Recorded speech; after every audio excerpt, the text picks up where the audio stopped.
যেসব বিষয়ে বড় ধরনের দুর্নীতি হয়েছে, যেসব বিষয়ে রাষ্ট্র বিশেষভাবে ক্ষতিগ্রস্ত হয়েছে এবং যারা এই কাজগুলি করেছেন তারা যাতে শেষ পর্যন্ত ছাড় না পান।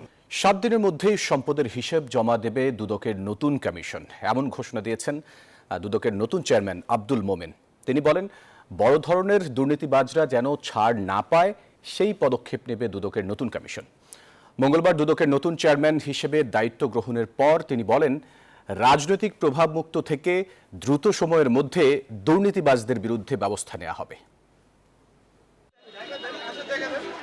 নিয়োগ পাওয়ার পরদিন বুধবার শেষ বিকেলে দুদকের প্রধান কার্যালয়ে হাজির হন নতুন চেয়ারম্যান ও আরেক কমিশনার। সংস্থাটির সচিব সহ বিভিন্ন পর্যায়ের কর্মকর্তাদের সাথে প্রায় 2 ঘন্টার বৈঠকে সার্বিক বিষয়ে খোঁজখবর নেন দুদকের নতুন অভিভাবক।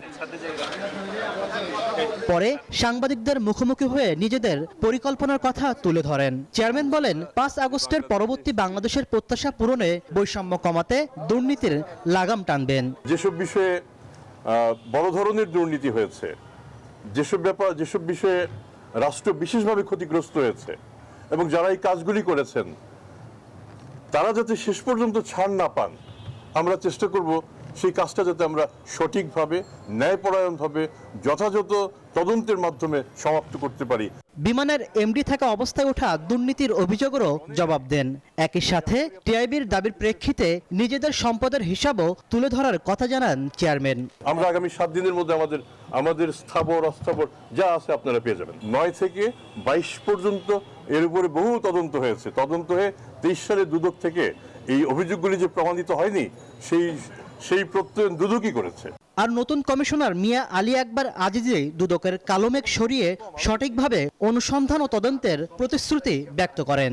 অনুসন্ধান এবং তদন্ত এই দুটোকে যদি ঠিকমতো আমরা করে দিতে পারি তবেই বিচারকরা ন্যায় বিচার দিতে পারবেন।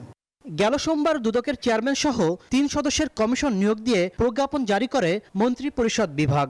যদিও দেশের বাইরে থাকায় আরেক কমিশনার অবসরপ্রাপ্ত ব্রিগেডিয়ার জেনারেল হাফিজ আহসান ফরিদ পরে যোগদান করবে বলে জানা গেছে। তাসলিম তৌহিদ, নিউজ 24, ঢাকা।